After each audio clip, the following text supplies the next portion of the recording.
N'hésitez pas à liker la vidéo si elle vous plaît et si vous êtes nouveau sur la chaîne, n'oubliez pas de vous abonner et d'activer la notification pour ne rater aucune de nos prochaines vidéos.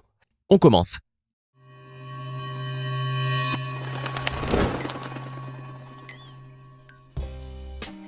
Bonjour et bienvenue à tous. Actuellement, le remake de Disney du Roi Lion est projeté dans les salles de cinéma du monde entier. Attendu depuis longtemps, le film créé en numérique n'est en fait qu'une nouvelle version du film d'animation sorti en 1994, avec des lions plus réalistes cette fois-ci.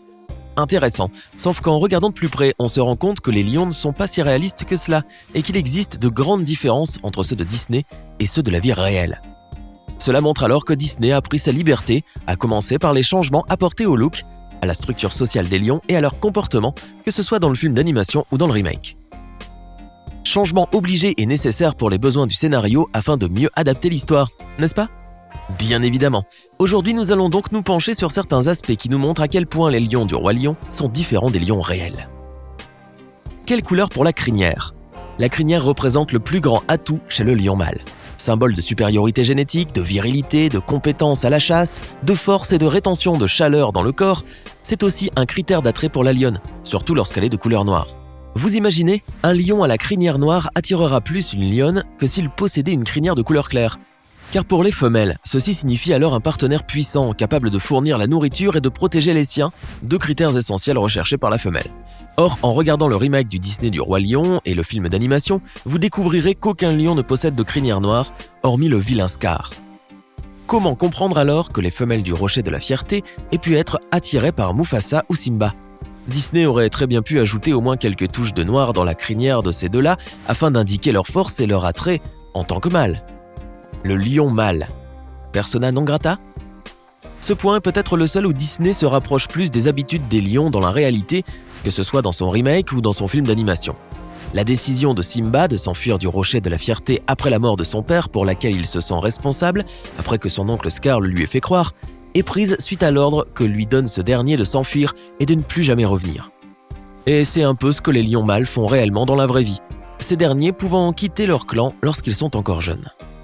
Contrairement aux femelles qui quittent rarement la troupe dans laquelle elles sont nées et où elles passent toute leur vie, les mâles, eux, ne sont pas destinés à rester dans le même clan leur vie entière et en sont parfois chassés par le lion dominant ou par des lionnes qui y règnent, et ce, dès qu'ils ont atteint leur maturité sexuelle, généralement entre l'âge de 2 ans et 4 ans.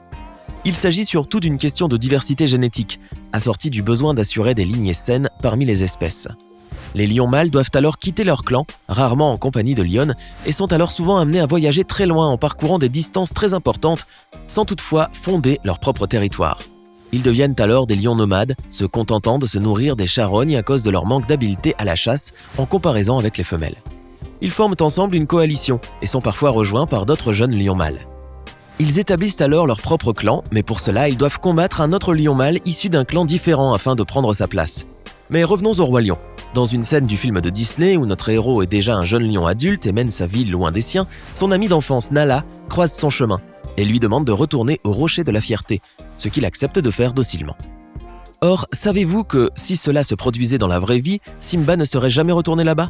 Peu importe à quel point Nala le poussait à le faire, et serait plutôt parti au crépuscule retrouver un autre clan ? Imaginez alors à quoi ressemblerait l'histoire si Disney avait repris cet aspect-là dans Le Roi Lion. Le film n'aurait bien entendu plus aucun sens. Avant de continuer, il est temps de faire une petite pause pour répondre à la question du jour. Écoutez bien. Qui est Scar pour Kovu dans Le Roi Lion 2 ? Est-ce option A, son frère jumeau, option B, son fils adoptif ou encore option C, son cousin ? Réfléchissez bien et dites-nous ce que vous pensez être la bonne réponse dans les commentaires. Réponse tout à l'heure en fin de vidéo. On continue. Au royaume des lions, c'est la lionne qui porte la couronne. Chez les lions, il y a beaucoup plus de femelles que de mâles, et cela se voit bien dans Le Roi Lion, que ce soit dans le film d'animation ou dans le remake. Or, savez-vous que dans la vraie vie, ce sont les lionnes qui règnent sur leur clan, et non les mâles ?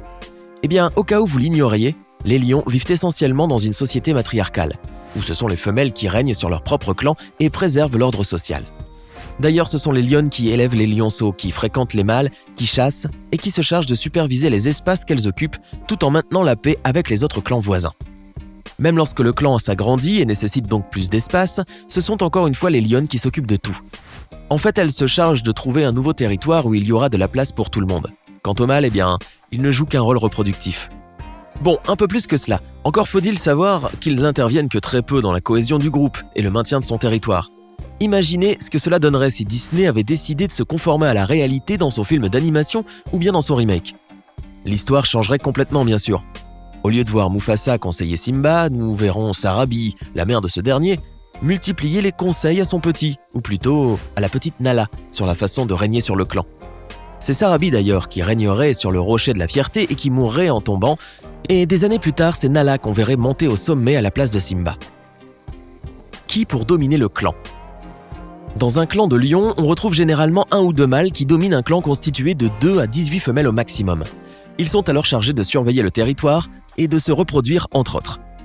Or, pour pouvoir arriver à la tête du clan, les lions mâles doivent d'abord se livrer à des batailles contre d'autres mâles dominants afin d'évincer ces derniers, comme nous l'avons dit précédemment.